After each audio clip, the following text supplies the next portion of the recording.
I really do. Everybody's calling out in the street, going, "You, how could you do that?" And I'm like, well, just a little misunderstood. Well, I mean, Bee arrived at the beginning of the year, caused chaos. And to be fair, Emma, your character, Honey, very patient, still tries to see the good in her, doesn't she? Yeah, she does. You know, Honey's never really had a friend, and especially a best friend.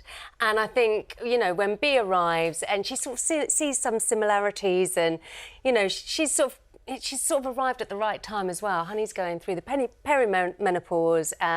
She's sort of lost herself a little bit. She doesn't know who she is in her own skin, and her friend is there, and she sort of understands her, and I understand you, and yeah. I mean, I think that sort of Bee, she doesn't think she's a villain. Obviously, she sort of thinks she's a sort of deluded heroine in her own deranged gothic romance, really. And she wants to be in the centre of something. She wants to be loved. As it comes out, you know, her childhood was particularly traumatic, which will be revealed more. And she genuinely does love Honey, but she's, you know, she just wants to be in the centre of everything. She wants to be loved, and she just pushes it far too far. She's a mercurial character who window shops people's lives, and I kind of we wanted a bit of a Blanche de Bois coming into EastEnders. So, but she actually does adore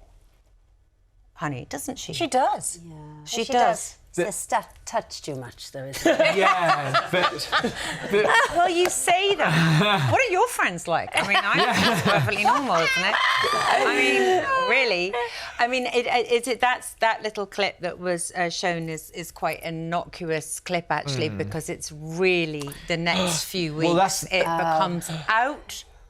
It's outrageous. Well, outrageous. Emma, what can you tell us? Oh, well... What can you tell us that could be about to unfold? Your worst sort of nightmare, really, is an announcement in the Queen Vic. And Bee does this spectacularly and announces that Billy has propositioned Bee.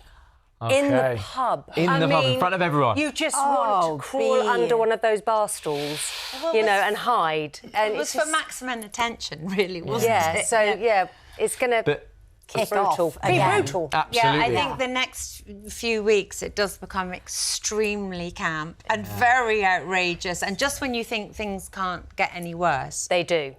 They do. Yeah. Well, Ronni, for you, joining EastEnders is obviously it's a nerve-wracking thing for anyone because the cast are so fantastic. But you had a reason to kind of be, I guess, a little bit extra nervous given where we'd seen you previously on television.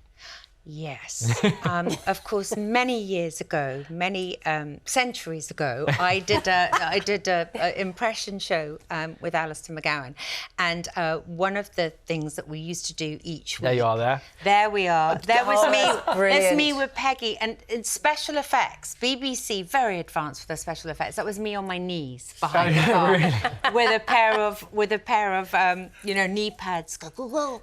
You know, well, I'm sorry. Always like up and down. I used to have great, massive sort of blisters perpetually on my knees. But we would do all the EastEnders sketches, and we were actually very fond of it. And some of the sketches, they actually let us film on the set. So when I, first of all, I was a bit nervous about meeting people who were still there that I'd done impressions of. She was like, "Oh, do you think they're like me? Will they be all right?" Exactly, that's it. And actually, I remember, I think that we had met way back when, and they were all delightful, and you know.